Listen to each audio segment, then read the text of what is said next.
on females. Most people that I have trained will tell me that they would rather work with boys only rather than with girls. The last thing you'd want, is to be afraid of women. The ability to create that kind of fear is enticing and draws many young girls into gang life. Being in the gang is very affirming, and they will prove themselves that they can be just as crazy as the males. To have, people fear you can, be very empowering. To keep it real though, don't get me wrong, just carry burners guns.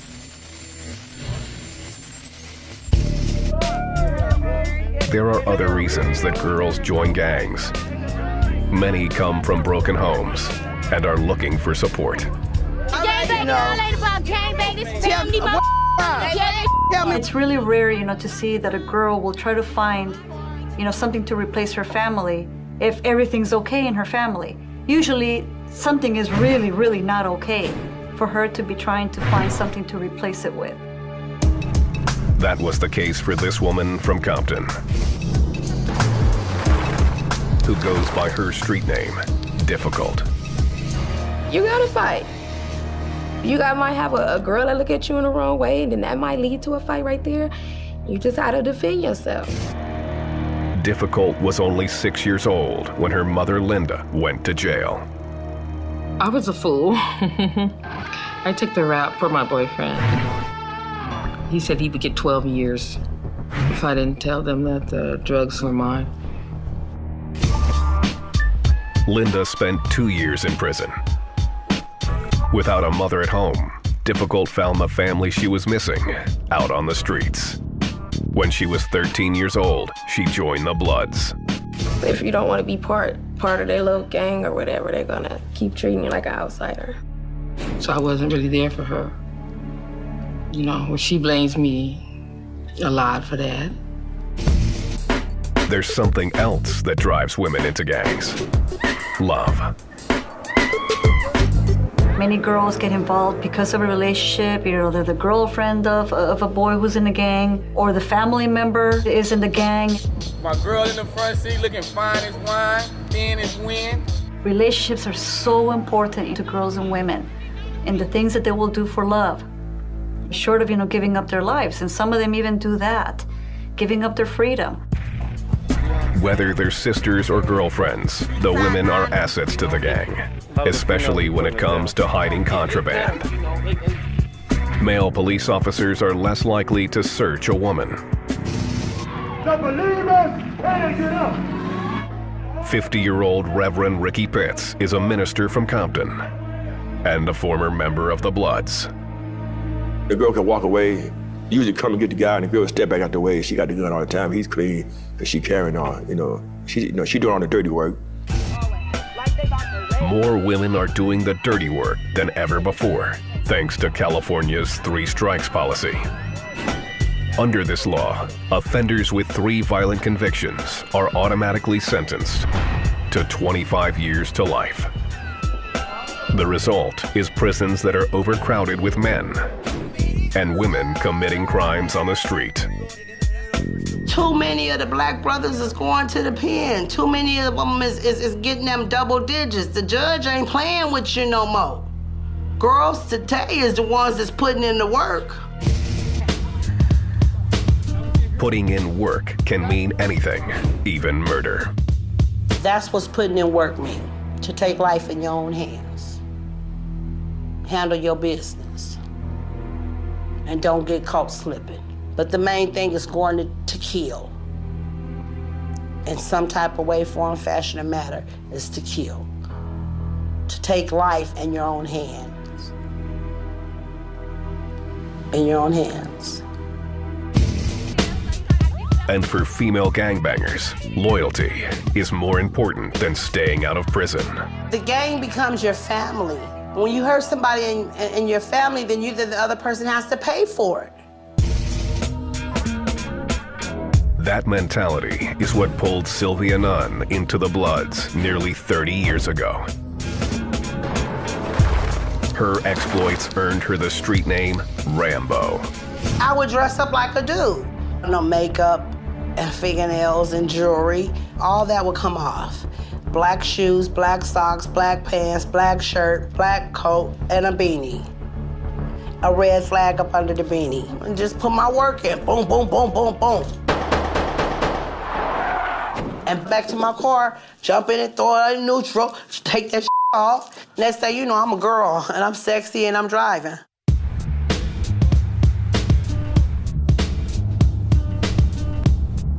Sylvia dressed up like a man the day her brother Marcus was shot by the Crips. I went home, because I knew where my dad hid his guns at, because I was planning on killing me a lot of Crips that day. What 16-year-old Sylvia did next sealed her transformation from girl to gangster.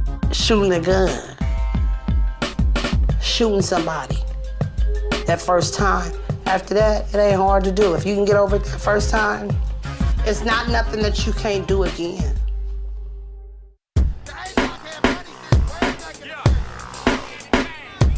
Compton, the original battleground for LA's violent street gangs.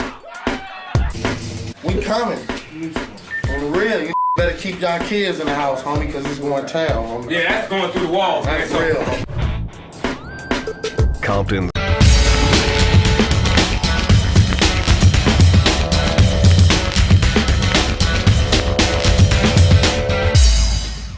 sits just 22 miles southeast of the ritzy streets of Beverly Hills. Yet the homicide rate is 6 times higher than the national average. For gangbangers here, like this Crip, young Guess, death is no stranger. I'm like kind of a professional mourner now, you know. Death don't really bother me like that. It hurt real bad when you love somebody and they die, but I don't give a about it no more. Linda has lived in Compton for 3 decades and raised children here. She survives by staying inside. I don't go out at night. The boogeyman is out at night. You know, you tell the kids that fairy tale, but it's really true. Even going to school is a risky proposition. Linda's second oldest daughter, who goes by her street name Difficult, often packed weapons as a child. Growing up where I be at, you gotta fight. You can't stay out of it. Whether you carry a knife, carry a mace, a bat, a pen, you could turn anything into a weapon. Your hands can be a deadly weapon. She always wanted a gun, but I would never give her a gun. But I did give her a mace. I gave her a stun gun. You know, just to protect herself so she could make it home. I'd rather visit her in jail than have to go to a graveside. Difficult wasn't the only girl packing weapons. You already know I got the burner, cuz. There are approximately 200 female gangbangers in Compton. Many of them hang out here in Looters Park. Every day, all day, or you can catch me in the park doing my thing, pork story, giving it up, ain't turning out no fags except in all, and then, son. We take hits, we take niggas, we give them back. Looters Park is a 6-acre playground in the middle of Compton. Here, female gang members are used to police. Take a look, it's like 6 cars out here right now, ain't even doing nothing. They just see they got us surround the hood, my nigga, so, cause we ain't got nowhere to go. They block. Looters Park is familiar territory for local police. Each day, police conduct raids and round up gang members. Hey, baby. A lot of gang members do hang out here and have hung out here. They have a lot of meetings here, and yeah, several people have been shot and killed here. The park serves as headquarters for the Pyrus, the largest and first blood set. Named after a street near the park, it is the same neighborhood where Sylvia Nunn, an original gangster in the Bloods, grew up. To me, this is the grounds of the devil. You have bombs, you have smokers, you might have syringes in the sandbox, you might have razors in the sandbox, you might have crack pipes in the sandbox. If you dig deep, you might find a gun here or there. This park is a headstone to me. I have had so many loved ones die right here in this park, take their last breath.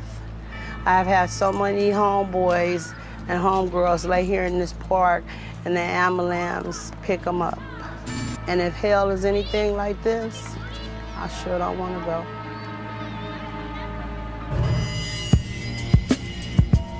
Sylvia and her family first moved to Compton, then a largely white city, in the late 50s.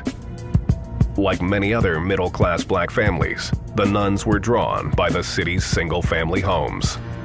My mother and father worked hard to make sure that we had everything. We were a high-class, upper black family. I had a new car every year. In the 1960s, racial tensions began growing as the civil rights movement gained momentum across the country. Then, on August 11th, 1965, Compton's relative peace was shattered. In the neighboring city of Watts, a white police officer beat a black man, Marquette Fry. Riots broke out, and for 6 days, looting and fighting ruled South LA.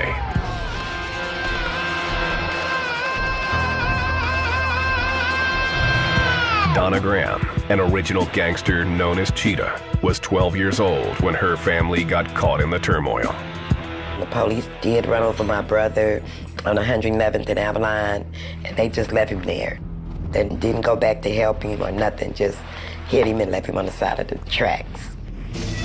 Cheetah's brother survived, but in just 6 days, 34 people were killed. More than 1,000 were injured. In the aftermath, whites fled Watts and Compton, but the unrest remained. City officials began enforcing unpopular laws that mandated the racial integration of schools. Children found themselves in new neighborhoods and began closing their ranks. Memories of the Watts riots were still fresh, and distrust of the LAPD ran high. In 1969, the first black gang in South Los Angeles, the Crips, was born. We just protected our neighborhood and didn't allow no other persons coming over there destroying our neighborhood or messing with our older people. If we went somewhere and somebody fought, we all fought.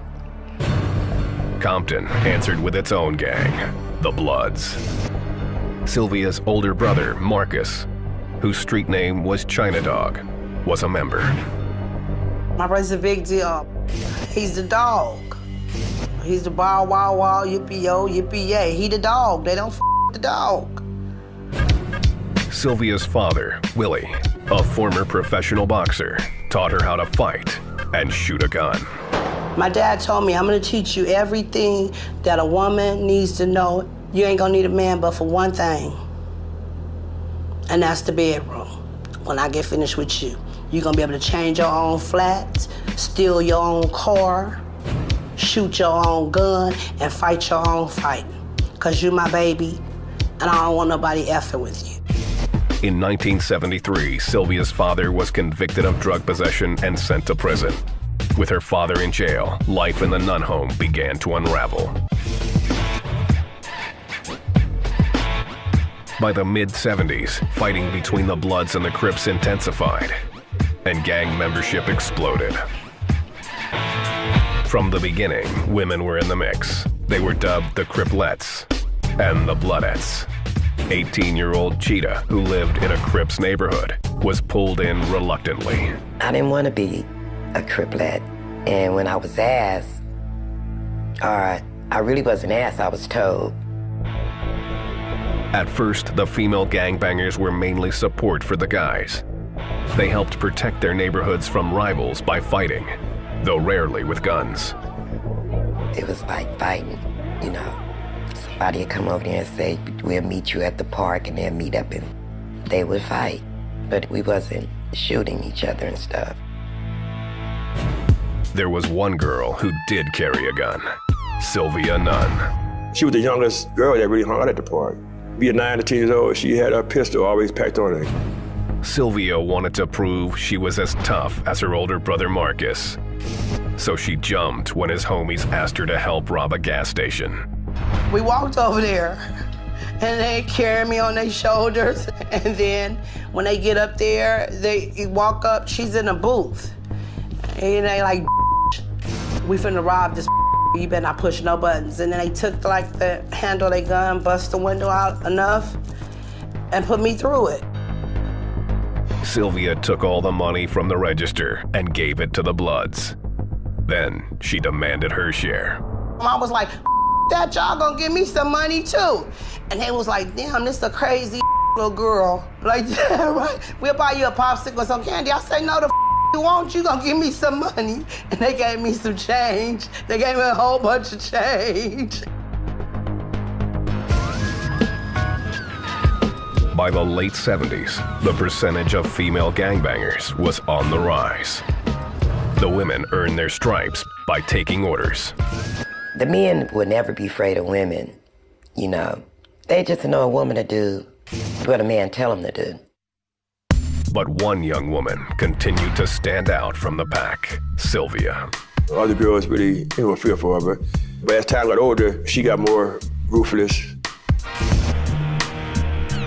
With both Sylvia and Marcus in the Bloods, the Nunn family was central in the gang.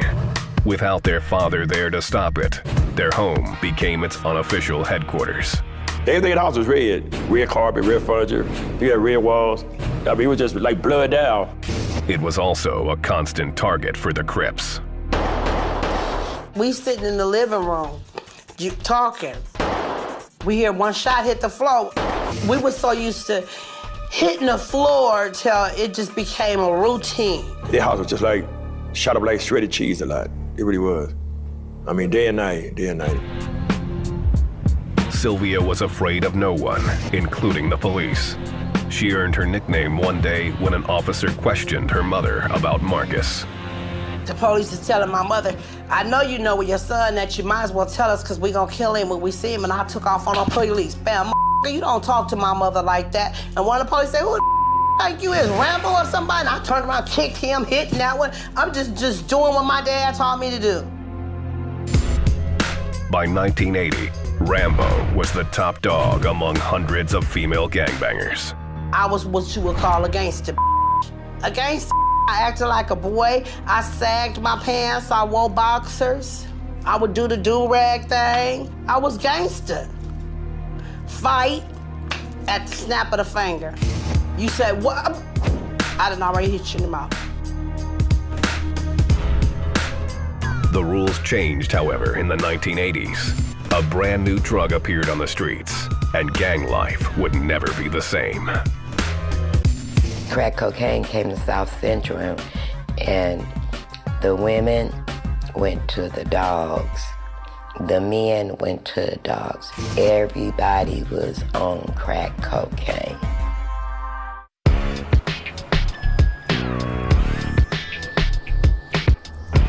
Compton, California, the 1980s. What was once a middle-class city was now flooded with crack cocaine. Like their male counterparts, female gangbangers wanted a piece of the action. For single mothers like Linda, the opportunity to sell drugs was too lucrative to pass up. I had 3 kids, so that's what I did. I sold drugs to make the extra money. I kept the income coming in, and I kept a roof over their head. It was enough food to eat. Single mothers weren't the only ones selling or using the drug. Crack had spread like wildfire throughout the community. You couldn't believe doctors, lawyers was on cocaine. It was crazy. One evening, Cheetah was in the hospital in Compton when she realized her nurse was smoking crack. When I woke up one day, my nurse had a pipe in my drawer on the side of my bed. And I told my doctor if I didn't kill myself, they was gonna kill me because my nurse was on drugs. And I checked, he let me go home. Gangs were the engine that drove the crack epidemic. Not only were they the chief suppliers, but many gangsters were getting hooked, including Blood member Sylvia Nunn, AKA Rambo. I wouldn't give a who I shot. When I was high on crack, it was easier for me to shoot you and don't care and probably be laughing. That's what it was like on crack. Life on the streets grew even harder for women in gangs. Violent crimes were more common, and families fell apart as users and dealers were killed or sent to prison. Don't beat him up! Don't beat him up! The drug epidemic would also change the role of women in gangs. Before crack, girls joined up because of relationships. Their boyfriends or brothers were members. Now, women were joining gangs in record numbers, making up to 1/3 of some cliques. Their motivation, fast money and easy access to drugs. To get drugs, some women bartered their bodies. Sex became a means to an end. Crack's changed the role of women in the gang because once you become real addicted to it and you get to doing anything for it, how can a homeboy respect you? It's hard to see you as that homegirl again that they looked up to. In the past, females used their association with male members to join the gang. But as the stakes became more dangerous, so did their initiations. Girls had to fight their way in. They'll ask you a couple questions or whatever, test you or whatever. And if you pass the test, I mean, you can get put on, it's nothing. But the thing is, you gotta get down. Motherfuckers look at us like, okay, these just females. But yeah, do you know we'd be saying, bitch, you want to gun your too. You feel me, my? Sometimes, you know, you have to fight about 5, 6, 7, 8 people. It depends. You might have to shoot somebody or drive-bys, whatever the hell they might do. It's your choice to make. There's another way girls join, by getting sexed in. There's certain people that believe you can get put on a whole nother way. That is another put on. You can get put on like that if you want to. Some of them do get sexed in. Some of them have to, you know, probably have to do it to about 5 different guys or 3 different guys. In the eyes of both male and female gangbangers, girls who are sexed in are less respected. Most of the females that do get sexually initiated in, they be already, you know, hoes, sluts, tramps and stuff like that. They just ain't getting paid for it. Those girls and women are not officially recognized by most gangs as being part of the gang. Eventually, you know, they start also being alienated and shunned and cast aside. And so what they had thought was going to be the easy way in was actually also the hard way out. Girls who are sexed in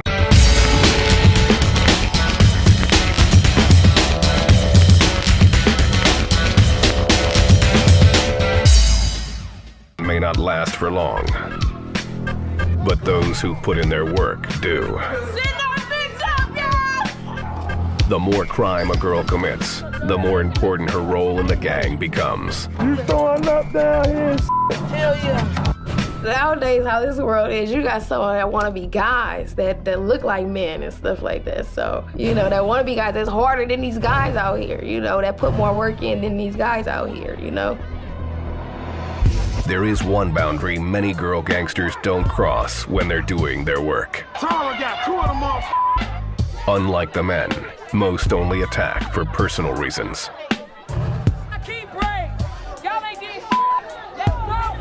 When girls assault, it's usually something that's very personal to them.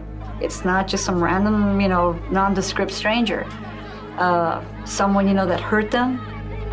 Violence isn't the only way female gangbangers do their work.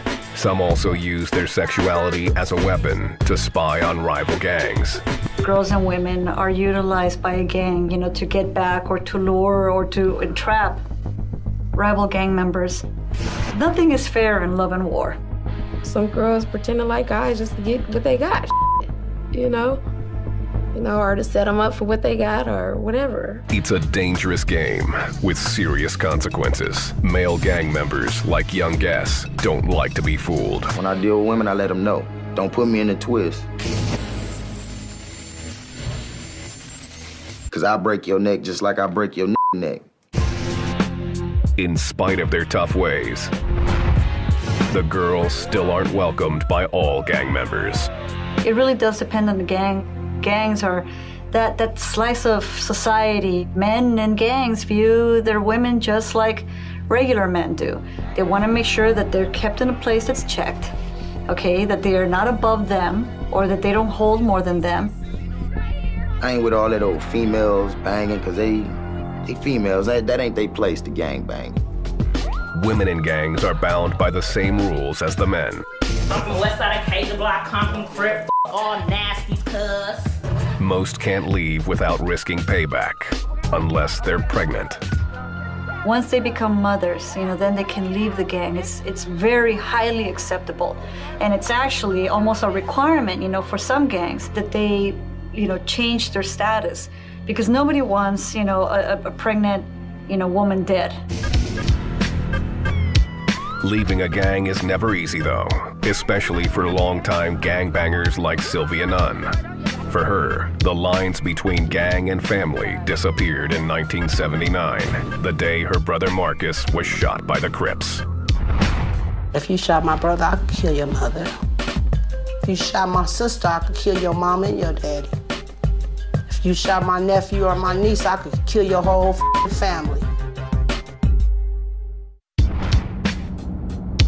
1979, Compton, California. Sylvia Nunn was just 16 years old when her brother Marcus, a member of the Bloods, was shot by a car full of Crips. Marcus survived the shooting, but bent on revenge, Sylvia grabbed her father's gun and headed out with her brother's homeboys. And they threw me a jumpsuit, like a gas station attendant. Threw on a ski mask and threw a blue rag around my neck. And we got in the Impala, and we went to that set. Sylvia and the Bloods drove into Crip territory, looking for the shooters. We parked the car and put it in neutral. And we strolling down the street. And the homeboys are saying, "What's up, cuz?" And everybody else is saying, "What's up, cuz?" And we just strolling by him. And something just went all through my body. And I snatched that damn beanie off and just let out, just started shooting. Sylvia and her homeboys shot into a crowd of Crips. Sylvia was hooked. Shooting a gun is like eating an apple to me. Then you eat the apple, and it tastes good. Then after a while, every day you eat, you want an apple. Over the next decade, Sylvia would work hard at earning her nickname, Rambo. We wasn't cowards. We didn't do drive-bys. Trust me, I throw my shit in neutral and get out and just bust on your ass. I even give you a choice sometime. You want to get shot with a 357 or you want me to shoot you with this 45? Nunn wasn't the only woman calling the shots in Compton. By the end of the 1980s, Donna Graham, known as Cheetah, was also a high-ranking member of the Crips. Like the male members of her gang, Cheetah was more than willing to put in work. If another gang came in our hood doing drive-bys, of course, you're gonna go do the same. If you mess with me, then I'm coming at you. And you'll know, because it be out there. Even motherhood didn't stop Cheetah from gangbanging. And one night in 1980, someone came looking for her in retaliation. I had just had a little boy, and he was a baby.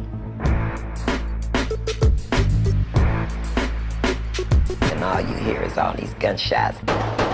And I'm jumping, trying to grab my baby out the baby bed and get on the floor. And all you hear is these gunshots and they hollering, somebody hit, and it was just crazy. Cheetah and her baby escaped unharmed. By the end of the decade, a large percentage of Compton's 2,000 gang members were female. Many would pay a heavy price for their membership. July 23rd, 1991. It was mid-afternoon when Sylvia Nunn received a phone call. I said, "Hello?" And my mother said, "Sylvia." And just the way she called my name, I automatically knew somebody was dead. I said, "Oh, Mama, please don't tell me nobody killed Marcus." She said, "No." And I said, "Oh, don't tell me my daddy dead. I'm already crying." She said, "No, Junior dead." And I didn't believe her. Sylvia's oldest brother, Junior, was walking down a side street in Compton when a strange car drove by. He was shot in the back of the head and died on impact. Unlike Sylvia and Marcus, Junior had never been part of the gang.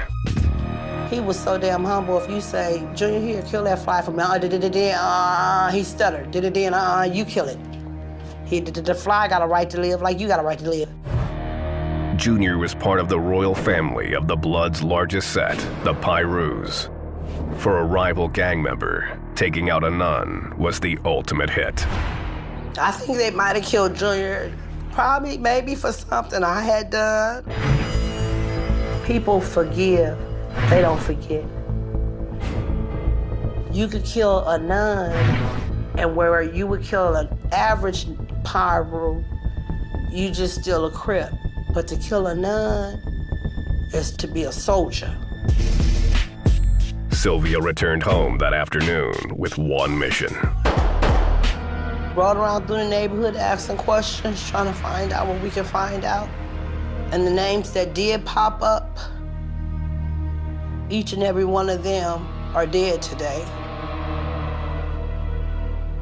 Ask me, am I sad about it? No, not one single bit. Death knocked on all their doors, and their mother got to experience what my mother got to experience. After the murder of Junior, Sylvia's life spiraled downward into addiction. A friend of mine started rocking it up. You could take one of his rocks and smoke it all day. That's just how good his dope was. So it came from the point of being a rich kid to being a crackhead.